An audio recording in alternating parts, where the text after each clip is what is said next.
प्रदेश सरकार जल्द ही नई सहकारिता नीति लागू करने जा रही है, जिसका ड्राफ्ट केंद्रीय सहकारिता मंत्री अमित शाह को सीएम शिवराज सिंह ने दिल्ली जाकर सौंपा है। इसके साथ ही इस नीति को लागू करने सरकार एक भव्य कार्यक्रम का आयोजन करेगी, जिसमें शामिल होने के लिए शाह को न्योता भी दिया गया है। उधर राहुल गांधी के समर्थन में देश भर में हुए विरोध प्रदर्शन के बाद बीजेपी हमलावर हो गई है। प्रदेश भाजपा अध्यक्ष वी.डी. शर्मा ने इसे भ्रष्टाचार के लिए किया गया प्रदर्शन बताया है। इसके अलावा पूर्व महापौर और गोविंदपुरा से विधायक कृष्णा गौर के खिलाफ जानबूझकर निकाय चुनाव में उतारने की साजिश की जा रही है। पूर्व मंत्री पी.सी. शर्मा ने इसकी आड़ में केंद्रीय मंत्री सिंधिया और वी.डी. शर्मा पर भी निशाना साधा है। इसके अलावा 1 साल से फरार चल रहे मुजरिम को क्राइम ब्रांच ने धर दबोचा है, तो राजा भोज की मूर्ति को जगमगाने वाली लाइटिंग की केबल काट दी गई है, जिसके बाद पुलिस ने मामला दर्ज कर लिया है।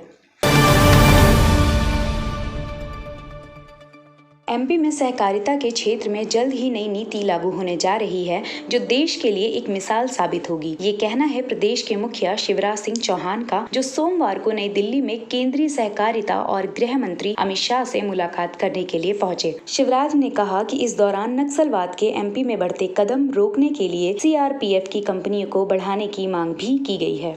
हम मध्य प्रदेश में नई सहकारिता नीति हम बना रहे हैं और हमने व्यापक पैमाने पर विचार विमर्श किया नीति आयोग के साथ, विशेषज्ञों के साथ। सहकारिता के क्षेत्र में अलग अलग क्षेत्रों में कैसे सहकारिता के माध्यम से हम लोगों की आय बढ़े, उनको संगठित करें, नए नए क्षेत्रों में सहकारिता के माध्यम से हम जाएं। इसके लिए हमने बहुत एग्रेसिव पॉलिसी बनाई है। आज उस पॉलिसी का ड्राफ्ट मैंने माननीय गृह मंत्री जी, जो सहकारिता मंत्री भी हैं, उनको मैंने भेंट किया है। उस ड्राफ्ट पे चर्चा करने के बाद मैंने आग्रह किया है कि माननीय अमित शाह जी भोपाल पधारें, हम एक सहकारिता सम्मेलन करेंगे और उसी में नई सहकारिता नीति हम अपनी जारी करेंगे। उधर राहुल गांधी पर ईडी ने जो केस दर्ज कर पूछताछ की है, उसका कांग्रेस द्वारा देश के हर राज्य में विरोध किया गया है। इस मामले को लेकर प्रदेश बीजेपी के अध्यक्ष वी.डी. शर्मा ने तंज कसा है और कहा है कि भ्रष्टाचार के विरोध में अब तक धरने प्रदर्शन हुए हैं। ये पहला मौका है जब भ्रष्टाचार के समर्थन में पूरी कांग्रेस खड़ी है।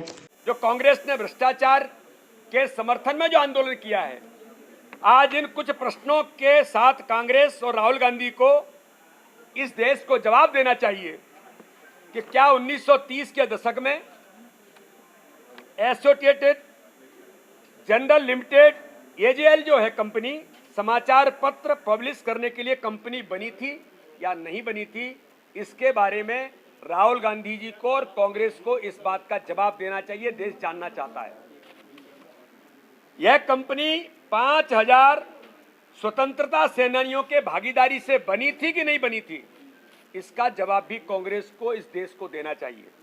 उधर राहुल गांधी के सरनेम पर सवाल उठाने वाले नरोत्तम मिश्रा पर पूर्व मंत्री सज्जन वर्मा ने अपने अंदाज में तंज कसा है। वर्मा ने कहा है कि नरोत्तम मिश्रा जिस परिवार पर उंगली उठा रहे हैं, वो उस परिवार के समकक्ष कहीं भी नहीं ठहरते। ऐसे में केवल राहुल को हर बात पर घेरना अनैतिकता की पराकाष्ठा है।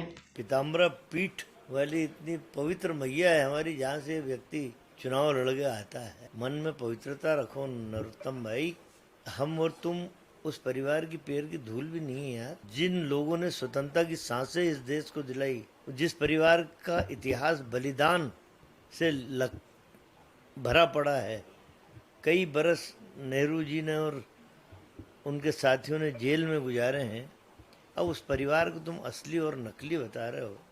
मतलब बयानों की सीमा कहाँ पे जाके टिकेगी, ये मेरे समझ में नहीं आता। तो जिन लोगों ने स्वतंत्रता की सांसें दिलाई हैं, उनके बारे में कंगना रनावत को प्रश्न उठाने दे भाई, तू कहाँ उठा रहा नरोत्तम भैया। इधर निकाय चुनाव में बीजेपी के पास उम्मीदवारों का टोटा है और महंगाई के मुद्दे पर सरकार के पास कोई जवाब नहीं है। ऐसे में विधायक कृष्णा गौर को जानबूझकर साजिश कर मेयर चुनाव पद के लिए खड़ा करने की कोशिश की जा रही है। शर्मा ने इस बहाने सिंधिया और वी.डी. शर्मा की भी घेराबंदी की है। सिंधिया जी जब कांग्रेस में थे तब यही स्थिति बनती थी, लेकिन अब वहाँ पहुँच गए तो वहाँ भी नहीं निकलेगी। और भोपाल में कृष्णा गौर जो विधायक है उसको मजबूर कर रहे हैं, उसको मजबूर इसलिए कर रहे हैं कि इनको आपको प्रत्याशी है नहीं, और वो उस पर साजिश है। कृष्णा गौर को महापौर का टिकट दिया तो विधायक की टिकट उसकी काट देंगे, कहीं तो वहाँ 4 साल है, और ये काट के कोई बड़ा आदमी वहाँ बैठ जाएगा गोविंदपुरा में। ये पूरी षड्यंत्र चल रही है। मैं समझता हूँ कि वो भी इन सब चीज़ों को समझ रही है और इसीलिए उन्होंने मना कर दिया।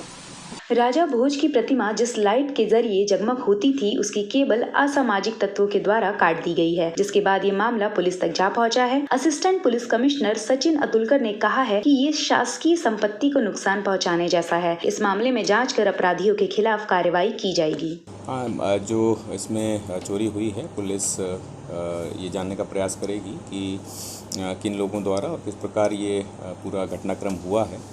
चूँकि सार्वजनिक स्थान पे है, तो सार्वजनिक स्थान पे कोई भी संपत्ति को इस प्रकार नुकसान पहुंचाना सार्वजनिक संपत्ति को एक गंभीर कृत्य है, और इसको गंभीरता को देखते हुए पुलिस इसमें विवेचना कर रही है, और जो आरोपी इसमें हैं या जिस गैंग के द्वारा किया गया वो जल्दी तलाश की। क्राइम ब्रांच ने 1 साल से फरार चल रहे पिस्टल के सौदागर को गिरफ्तार किया है। आरोपी का नाम उमेर है, जो मुख्तार मलिक का सहयोगी रहा है। आरोपी मूलतः यूपी के फतेहपुर का निवासी है। क्राइम ब्रांच की माने तो आरोपी पूर्व में 40 कट्टों के साथ पकड़ा गया था, बाद में जमानत पर बाहर आने के बाद फरार हो गया था।